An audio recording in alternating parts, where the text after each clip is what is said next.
In my previous video, I tried to show and explain how the auction house bot Aethril was operating.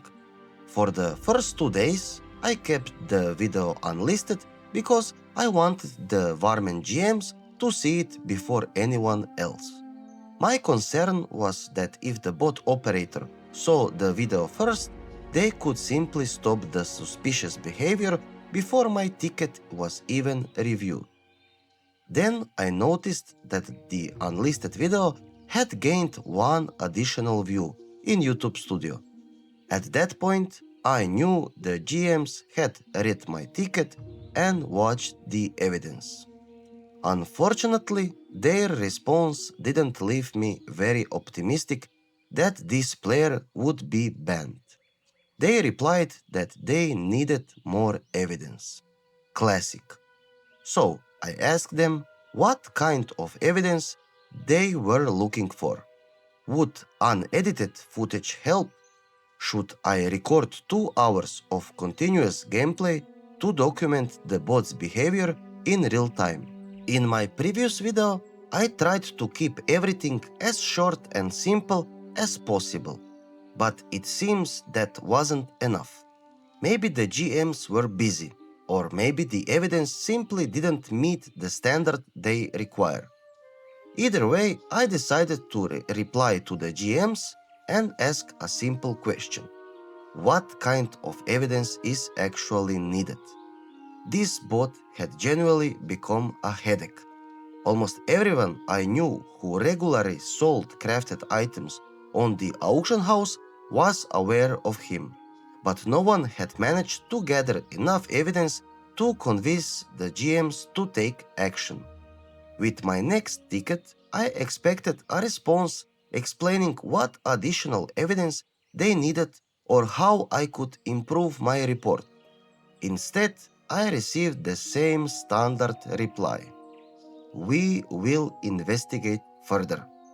A classic Warmane response. Once again, I was frustrated. I had invested countless hours monitoring this character, documenting its behavior, and putting everything together, yet nothing had changed.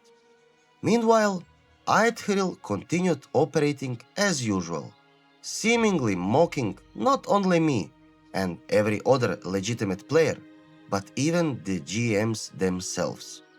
So I started thinking, what else could I do?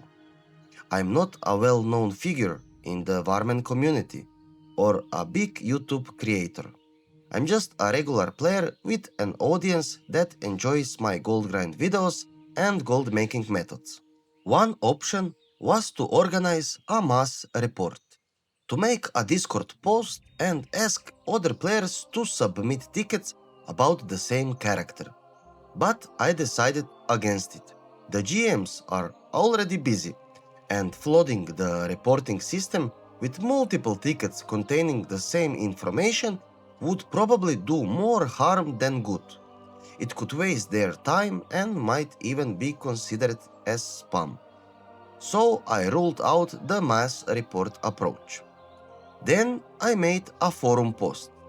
It wasn't an accusation or a call-out, just a genuine question asking what kind of evidence is required to prove that someone is using an auction house bot.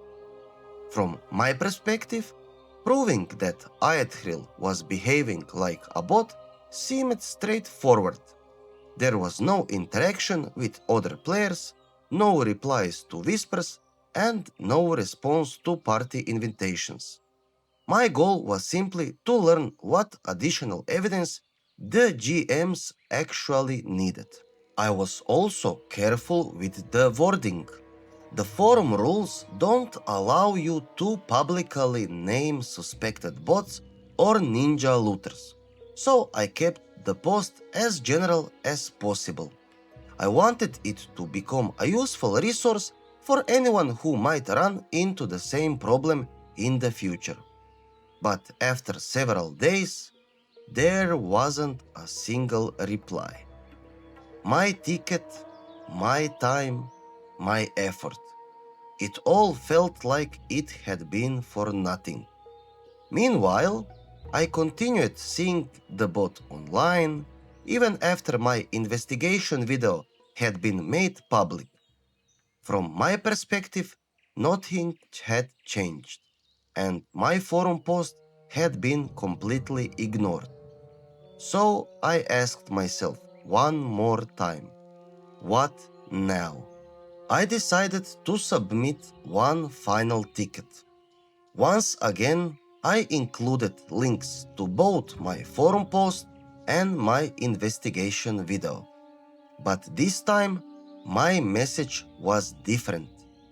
I wasn't looking for another "we will investigate further." I wanted a clear answer, and more importantly, I wanted this case to receive a proper investigation. And then I finally got the response I'd been hoping for. Guys, we got him. I can't say much with certainty what made the difference. Maybe some of you also submitted reports. Maybe the GMs conducted a deeper investigation and connected the accounts in the Lord of the Plague Guild. I simply don't know. What I do know is this: the operation is gone. Aethril is past. No more undercutting.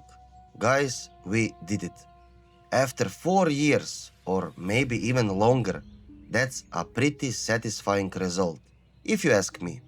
And I thought it was a huge victory for all of us, especially for the regular Warmane gold makers. But unfortunately, the story isn't over. I received a comment that changed everything.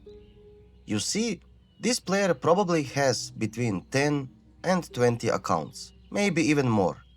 It appears that the GMs only banned his selling account. That means all he had to do was create a new character on another account, and Aethril simply became Nialea. Meanwhile, the accounts containing the crafting characters appear to still be active. Yes, I tried talking to Nialea, but the behavior is exactly the same as it was with Aethril. So, what actually changed? Not much. As I mentioned before, if this is all part of the same operation, banning only the seller account won't stop it.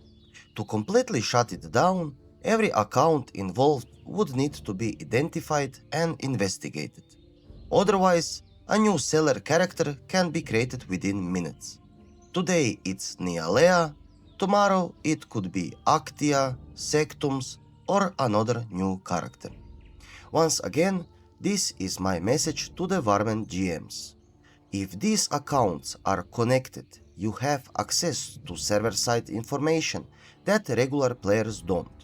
You can investigate account links, item transfers, gold transfers, IP history, and any other data available to you.